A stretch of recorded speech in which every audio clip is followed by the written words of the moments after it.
গ্রীষ্ম বর্ষা বিনীতি ভরসা। হ্যাঁ, বিনীত শপিং সিটি। নমস্কার, আপনারা দেখছেন হুগলি আপডেট। আপনাদের সঙ্গে আমি উষা। আসছে খবরে, চুঁচুড়া ইমামবাড়া সদর হাসপাতালে পুলিশ লকআপে সার্ভিস রিভলভার থেকে গুলি চালিয়ে আত্মহত্যার চেষ্টা এক পুলিশ কর্মীর। চন্দননগর পুলিশ কমিশনারেটের পুলিশ লাইনের কর্মরত পুলিশ কর্মী হিমাংশু মাঝি হাসপাতালে ডিউটি করার অবস্থায় গুলিবিদ্ধ হন। জানা যায় ৩রা মার্চ বিয়ে ছিল পুলিশ কর্মী হিমাংশু মাঝির। বাঁকুড়ায় তার দেশের বাড়ি, সেখানেই ছুটি নিয়ে আজ চলে যাবার কথা ছিল। তার আগেই হাসপাতালে ডিউটি করার অবস্থায় গুলিবিদ্ধ হন। জানা যায় সার্ভিস রিভলভার থেকেই নিজের মাথায় গুলি করেন ওই পুলিশ কর্মী। চন্দননগর পুলিশ কমিশনারেটের পুলিশ লাইনে কর্মরত ছিলেন র্যাফে। ভোর ৫টা নাগাদ তার সহকর্মী যখন হাসপাতালে শৌচালয়ে গিয়েছিলেন তখনই ঘটে এই ঘটনা। হঠাৎ করেই গুলির শব্দে চমকে ওঠেন হাসপাতালে আসা রোগী ও তাদের পরিবার।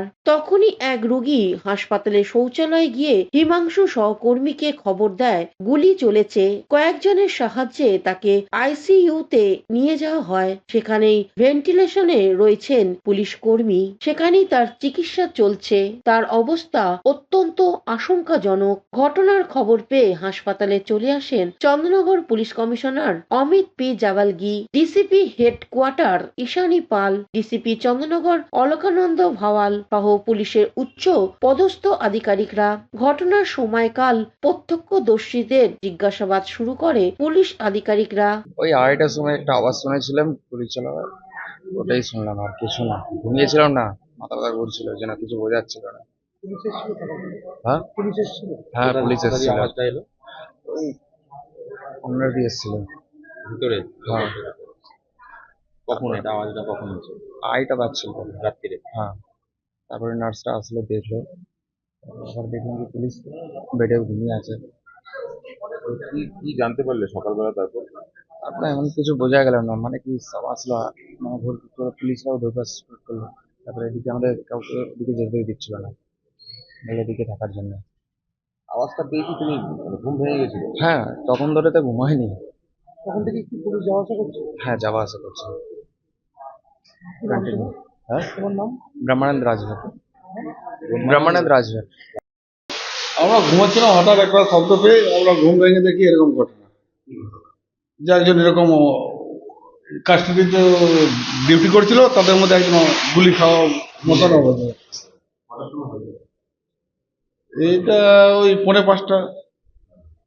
তখন কি সব পেশেন্ট পার্টি যারা সব ঘুমাচ্ছিল? আর সবাই তো ঘুমাচ্ছিল, আমরা শব্দ পেয়েই উঠে গেছে। কারা নিয়ে গেল? সেটা দেখিনি, কে নিয়ে গেল। আমরা ঘুমিয়ে উঠে তারপরে তো রাতে কোনো অশান্তি গন্ডগোল? না না না, ওইসব কিছু না। কি নাম আপনার? আমার নাম অনিল। অনিল অনিল কি? অনিল মল্লিক।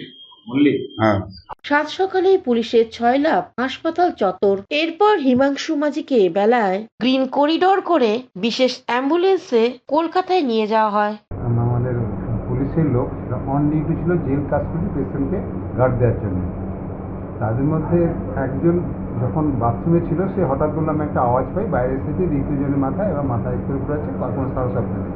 তার বক্তব্য গুলির শব্দ শুনে বাইরে আসে, মানে we examine the patient in the emergency, যখন দেখা গেল একটা বুলেট মাথা দিয়ে ঢুকে আরেক দিকে বেরিয়ে গেছে, মানে আমাদের এতে বুলেটই বলে আর কি, বুলেটের ইঞ্জুরি বলে, সেইটা দেখা গেল। একটা ইয়াং ছেলে কনস্টেবল পোস্টে আছে, তাকে আমরা আনকনসিয়াস পাই এবং তখন তৎক্ষণাৎ এমার্জেন্সিকে আমরা শিশুতে নিয়ে যাই। তারপর যেহেতু যে পুলিশ স্টাফ, আমরা অফিসিয়ালি পুলিশে জানানো হয় এবং আমরা তাদেরকে বলি এই সেটআপে এরা যে পজিশন, এর একটা অপারেটিভ ইন্টারভেনশন লাগতে পারে যদি বাঁচানোর চেষ্টা করা যায় আর কি। বাঁচানোর চেষ্টা করে, কারণ এখনও বাঁচানো যেতে পারে। আদারওয়াইজ পেশেন্ট কিন্তু স্টেবল, আনকনসিয়াস কিন্তু ভাইটাল, প্রাণে ব্লাড প্রেশার, বিপি টিপি, স্যাচুরেশন লেভেল এগুলো কিন্তু তখনও পর্যন্ত নয়, ইভেন এখনও পর্যন্ত নর্মালি আছে। তো এনারা পুলিশের লোককে ডাকিয়ে তাদেরকে আমরা টোটাল আমাদের কেস সামারি দিলাম, যোগাযোগ করতে পারেন। ওনারা ইনিশিয়াল আমাদের যে গভর্নমেন্ট পোর্টালে এ করা ছিল, আমাদের কয়েকটা কলেজ ডিক্লাইন করেছে, সিএনএমসি মেডিকেল কলেজ ডিক্লাইন করছে। তাদেরকে পুরো ব্যাপারটা আমরা ব্রিফ করার পর তারা বললো আমরা নিয়ে চলে যাচ্ছি, আমাদের ওই লেভেলে যে প্রথম ইনিশিয়ালি ওরা যাচ্ছে, যে এখনও আমাদের কাছে যে খবর আছে ওরা বেরিয়ে গেছে, মিনিট 10-এর মধ্যে বেরিয়ে গেছে। যাওয়ার সময় পর্যন্ত তো ভাইটাল স্টেবিলিটি আমরা সিটি স্ক্যান করেছি, সিটি স্ক্যানে একটা লার্জ এরিয়ায় একটা হেজি পাওয়া যাচ্ছে, একটা ব্লাড ক্লট না কোনো লেফট বা বুলেট সেটা আমরা বুঝতে পারছি না, কারণ সিটি স্ক্যানটা আমাদের নেই, আমরা একটা স্ক্যান কপি দিয়েছি, ওটা বুলেটও হতে পারে, আবার ব্লাড ক্লটও হতে পারে। এ নিয়েও আমাদের দেখে মনে হয় যেটা এক্সপ্লোরেশন দরকার, একটা ক্রেনোটমি করে ওই জিনিসটাকে বার করতে হবে। মানে রক্ত হলে রক্ত, বুলেট হলে বুলেট। মানে একটা বুলেট লেগেছে বলে শুনেছি, আর দ্বিতীয় বুলেট লেগেছে কিনা তো ওর পিস্তলের বুলেট কাউন্ট না করলে আমরা বলতে পারবো না। হতে পারে এমন একটা বুলেট রয়ে যেতে পারে। সেইভাবে আমরা পাঠিয়ে দিয়েছি। ওদের যা বললাম প্রাথমিক ওরা এসএসকেএমে নিয়ে যাচ্ছে, যদি ওখানে বেড অ্যারেঞ্জ করে ঢুকিয়ে দিতে পারে, জল keep in the patient SSKM hospital. যদি না পায় সাইমেন্টের শুরু একইভাবে প্রাইভেট সেটাপে চেষ্টা করছে, সম্ভবত আইনকেতে। যদি না হয় একান্ত ওরা ওখানে নিয়ে যাবে। এই পর্যন্তই। আমরা শিফট করার সময় ভাইটাল স্টেবল ছিল, পেশেন্ট কিন্তু আনকনসাস, অন ভেন্টিলেটার গেছে। ওই অ্যাম্বুলেন্স যেটা আছে, ওই যেটা এসি এলএস অ্যাম্বুলেন্স, সেই অনুষ্ঠানটা পেশেন্টকে গ্রিন করিডোর করে নিয়ে যায় বলে পুলিশ আমাদের মেসেজ দিয়েছে যে আমরা গ্রিন করিডোর, ওদিকে সাজেশন তাই যাবে। এই সময় পিক টাইম 3 থেকে 4 ঘন্টা লেগে যাবে। গ্রিন করিডোর হলে টাইমটা উইদিন 1.5 আওয়ার নামিয়ে দেয়। ওরা গ্রিন করিডোর অ্যারেঞ্জ করে নিয়ে যায় বলে আমাদেরকে মেসেজ দিয়ে গেছে। এই পর্যন্ত আমরা পেশেন্টকে ট্রান্সফার করে দিয়েছি এবং দে হ্যাভ কাম মানে গোজ আউট। ওই ঘরে কোনো বুলেট পাওয়া গিয়েছে? হ্যাঁ, বুলেট পাওয়া যায়। পরে আমরা সুইপাইতে ঝাঁটি একটা বুলেট আমরা রিকভার করতে পেরেছি, সেটা পুলিশকে দেওয়া যায়, সিজ করে নিয়েছে, পুলিশের কাছে নিয়ে দেওয়া হয়েছে। একটা বুলেট সিজ করা হয়েছে। মানে এই পরিস্থিতিতে কি মানে আপনি তো অনেক দিনের অভিজ্ঞতা সম্পূর্ণ ডাক্তার, মানুষ বাঁচতে পারে? খুব ভালোভাবেই বাঁচতে পারে, কারণ যেহেতু ঘটনার ঘটেছে অ্যারাউন্ড 5 to 5:30 AM এর মধ্যে, গেল হচ্ছে 1:20 PM। ওভার প্রায় 7-8 ঘন্টা টাইমের মধ্যে পেশেন্টের ভাইটালস কিন্তু আউট অফ কন্ট্রোল। তাকে এক্সট্রা ওষুধ দিয়ে বা ব্লাড প্রেশার বাড়ানোর জন্য সাপোর্ট দিয়ে নয়, কিন্তু প্রেশার নর্মালিতেই ভাইটাল স্টেবল আছে। ব্রেনে যেহেতু ইঞ্জুরি আনকনসিয়াস হয়ে গেছে, আদারওয়াইজ পেশেন্ট হয়তো বা ব্রেনটাকে রিকভার করার জন্য যে ম্যানেজমেন্ট, সেই ম্যানেজমেন্ট এইগুলো আমরা পাঠালাম, সেটা করলে বাঁচানো সম্ভব। কাস্টডির যে কলাপসেবল তার বাইরে হয়েছে তো ঘটনাটা? তাই হবে, আমি নিজে ভেরিফাই করিনি, তাই হওয়ার কথা। নর্মালি ওর বাইরে ওরা গার্ডে থাকে, একটা যে কাস্টডি তার বাইরে চাবি থাকে, তার বাইরে কলাপসেবল চাবির বাইরে ওরা বসে থাকে, এটা নর্মাল। এবার আমি অন দ্য স্পট ভেরিফাই করিনি, এটাই কথাই হয়েছে। পুলিশ কি বলছে, নিজেই গুলি? এখনো পর্যন্ত তাই ওপিনিয়ন। তাছাড়া ওইভাবে তো মানে মারলে তো কেউ একজন মারবে। হুগলি থেকে পানুবানের সঙ্গে চন্দনা দত্তের রিপোর্ট, হুগলি আপডেট। হুগলি চুঁচুড়া পৌরসভায় আন্দোলনের ধারাবাহিকতা চলছে। এবার অস্থায়ী কর্মচারীদের মাহিনা বাড়ানোর দাবি। হুগলি চুঁচুড়ার পৌরসভার তার ধারাবাহিকতা বজায় রেখে আবার আন্দোলনের ময়দানে 8 দফা দাবি নিয়ে হুগলি চুঁচুড়ার পৌরসভার অস্থায়ী পৌর কর্মচারীরা মাসিক বোর্ড সভায় স্মারকলিপি প্রদান করে। এই দাবিগুলির মধ্যে অন্যতম প্রতি মাসে ইপিএফ এর টাকা কাটা হলেও সেই টাকা ইপিএফ দপ্তরে জমা পড়ছে না সঠিক সময় বলে অভিযোগ শ্রমিকদের। এছাড়াও দৈনিক 100 টাকার হিসেবে মাহিনা বাড়ানোর দাবি জানায় কর্মচারীরা। বিগত 3 বছর আগে তাদের বেতন বৃদ্ধি হয় বলে জানান কর্মচারীরা। তারপর বাজার দর অনেক গুণ বাড়লেও তাদের বেতন বৃদ্ধি হয়নি। এই সকল দাবি কর্তৃপক্ষ বিবেচনা করবে বলে জানিয়েছেন কর্মচারীদের পক্ষে অসীম অধিকারী। এ বিষয়ে কি জানাচ্ছেন শুনবো।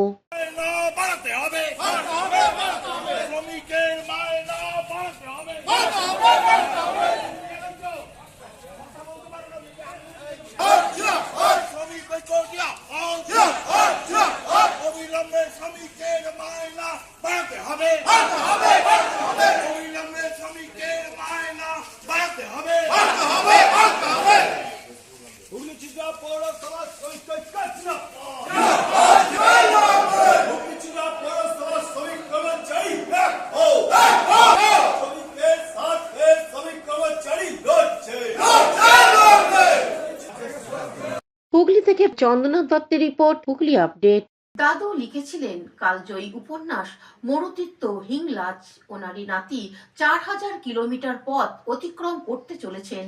দাদু লিখেছিলেন মরুতীর্থ হিংলাজের মতো কালজয়ী উপন্যাস। সেখানে হিংলাজ মন্দিরে যাত্রাপথ কত কঠিন ছিল তার বর্ণনা করেছিলেন অবধূত তথা দুলাল চন্দ্র মুখোপাধ্যায়। তার নাতি তারাশঙ্কর মুখোপাধ্যায় এবার সেই রকমই কঠিন যাত্রার পথে পথিক হতে চললেন। দাদুকে নিয়ে অচেনা অবধূত বই লিখেছেন। অবধূতের 47তম মৃত্যুবার্ষিকী 13ই এপ্রিল। তার আগে 4000 কিলোমিটার পথ অতিক্রম করবেন, যার নাম দিয়েছেন শীতকালীন হিমালয় পদযাত্রা। গুলো আছে তো তার প্লাস্টিক ফেলছে, এইগুলো এই সবগুলো যাতে লোকে না করে, এটা হচ্ছে প্রথম এবং প্রধান উদ্দেশ্য। দ্বিতীয় উদ্দেশ্য হচ্ছে বিরল যে জায়গাগুলো সেগুলোতে যাতে পর্যটকরা যায় এবং সেখানকার পর্যটনের উন্নতি হয়। পর্যটনের উন্নতি হলে সেখানকার লোকাল লোকের জীবনের উন্নতি হবে। এরকম আমরা অরুণাচলেও গেছিলাম। অরুণাচলে আমরা মেচুকাতে গেছি, তারপর আনিনি গেছে, এগুলো কিন্তু এখানকার লোকেরা খুব একটা যায় না। এমনি আমার 2-3টে লেখাও বেরিয়েছে, কলকাতার কাগজও বেরিয়েছে, তো এটা একটা বইও বেরোবে। চেষ্টা করছি এই যে বইটা, যে এই বইটার সঙ্গে একসঙ্গে যাতে করা যায়। তো লেখাগুলো তৈরি আছে, কিন্তু ওগুলো কতগুলো কাজ আছে ডিটিভিশন আমরাই করি, এবং যে সমস্ত যে প্রকাশনার কাজ সেটা আমাদের নিজেদের সংস্থা থেকেই হয়। সেই সংস্থাটার নাম হচ্ছে অবধূত পরম্পরা। এটার একটা বইয়ের দোকান আছে। হুগলি থেকে পানুপালের রিপোর্ট, হুগলি আপডেট। এখন নিয়ে নেবো বিজ্ঞাপন বিরতি। বিরতির পর ফিরে আসছে খবরে। শীত গ্রীষ্ম বর্ষা পিনিতি ভরসা। হ্যাঁ, পিনিত শপিং সিটি। যে কোনো মরশুমের রেডিমেড জামা কাপড় পাওয়া যায় একই ছাদের তলায়।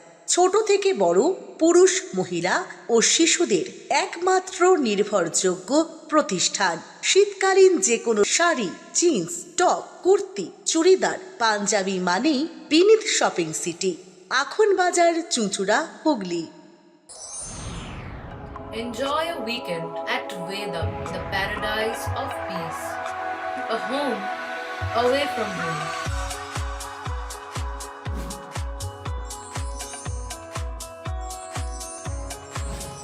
See yourself resonating with the nature.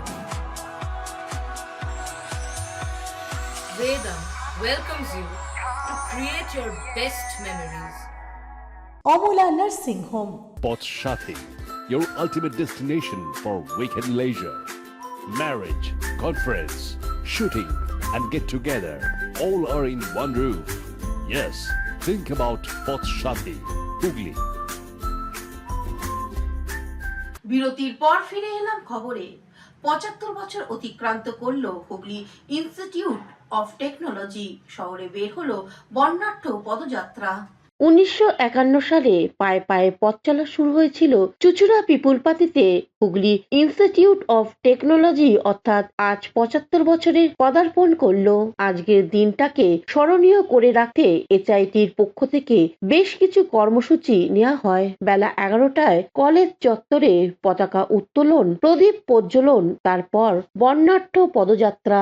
উপস্থিত ছিলেন সদর মহকুমা শাসক শ্রীতা শুক্লা সান্যাল, পৌর প্রধান অমিত রায়, কাউন্সিলর ইন্দ্রজিৎ দত্ত সহ কলেজের বর্তমান ও প্রাক্তন ছাত্রছাত্রীরা। কলেজের অধ্যক্ষ সৌমিত্র সাহা বিশিষ্ট অতিথিদের ধন্যবাদ জানিয়ে স্বাগত ভাষণ দেন।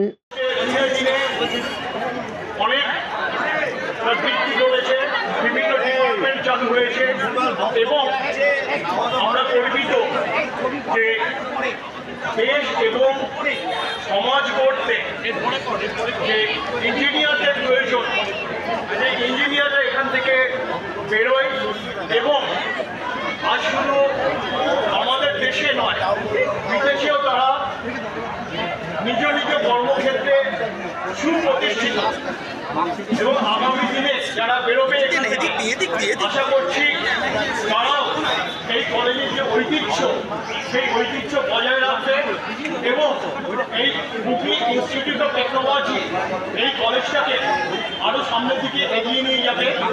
আমি আমার উৎসাহিত করবো না, সবাইকে আবার নমস্কার এবং শুভেচ্ছা জানিয়ে আমার বক্তব্য শেষ করলাম। এদিকে বক্তব্য রাখতে গিয়ে সদর মহকুমা শাসক শ্রীতা শুক্লা সান্যাল ও পৌর প্রধান অমিত রায় কি বলছেন শুনবো। 75 ইয়ার্স সেলিব্রেশন ইয়ারের সূচনা হচ্ছে, তো সেই সূচনাতে আমরা সকলে মিলে আজকে এসে এই সূচনার অংশগ্রহণ করে খুব ভালো লাগছে এবং খুবই প্রাউড মোমেন্ট সকলের জন্য। তোমরা এই হুগলি ইনস্টিটিউট অফ টেকনোলজির স্টুডেন্ট, তো এইটার ইতিহাসটা যা প্রাক্তনরা যেটা করে রেখেছে, সেই যে একটা হিস্ট্রি করেছে, তো সেটা তোমাদের একটা ওপরে দায়িত্ব যে তোমরাও এটা ভালো করে পড়াশোনা করে পাশ করে বিভিন্ন ফিল্ডে নিজেদেরকে এস্টাবলিশ করো এবং এই কলেজের নাম উজ্জ্বল রেখো। এটাই আমার কাছে আপনাদের বছরে পৌঁছে গেল। স্বাধীনতার পর নতুন করে বাংলাকে গঠন করার যে দায়িত্ব বিধান রায় পেয়েছিলেন, তার একটা বিরাট ভূমিকা institute of technology, junior technical survey college ইত্যাদি এখানে প্রতিষ্ঠিত হয়েছিল। একটা জায়গায় এতগুলো কলেজ প্রতিষ্ঠিত হওয়া অত্যন্ত গুরুত্বপূর্ণ ব্যাপার। এবং আমি যেটা সবসময় বলি যে হুগলি ইনস্টিটিউট অফ টেকনোলজি শুধু তৈরি করা বা চাকরির জন্য পৌঁছে দেওয়া, দেশ গঠনের কাজে এদের ভূমিকা অত্যন্ত গুরুত্বপূর্ণ। একে একে দেশ গঠন করতে হলে এইসব ইঞ্জিনিয়াররা সমস্ত কিছু কাজের সাথে তারা বিভিন্ন ক্ষেত্রে ছড়িয়ে আছেন, ভারতবর্ষ শুধু নয় সারা পৃথিবীতে। সেই দেশ গঠনের কাজে যারা নিযুক্ত ছিলেন তাদের ভেতরে অনেকেই আমার পরিচিত। দীর্ঘ সময় ধরে আমার এই হুগলি ইনস্টিটিউট অফ টেকনোলজির সাথে যোগাযোগ ছিল, তাদের প্রাক্তনীদের সাথে যোগাযোগ ছিল এবং আছে, এবং বর্তমান ছাত্ররা সেই ঐতিহ্যকে ধরে এগিয়ে যাবে এটাই আমার ধারণা। এবং সেইভাবেই কলেজের আমাদের অধ্যক্ষ মহাশয় অত্যন্ত ভালো মানুষ, তিনি অত্যন্ত কষ্টের ভেতরেও, শারীরিক কষ্টের ভেতরেও কিন্তু প্রতিদিন এসে তদারকি করে এই কলেজের কাজকে এগিয়ে নিয়ে যাচ্ছে এবং এই কলেজ তার নিজের গতিতে সুন্দরভাবে এগিয়ে যাবে। কত বর্ষ পার করবে, আরও কয়েক শত বর্ষ পার করবে, আমরা থাকবো না, কিন্তু হুগলি ইনস্টিটিউট অফ টেকনোলজি থাকবে তার সগৌরবে। সবাইকে আমার কৃতজ্ঞতা, অভিনন্দন। এরপর এসআইটি কলেজ চত্বর থেকে বর্ণাঢ্য পদযাত্রা বের হয়।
হুগলি থেকে চন্দনা দত্তের রিপোর্ট, হুগলি আপডেট।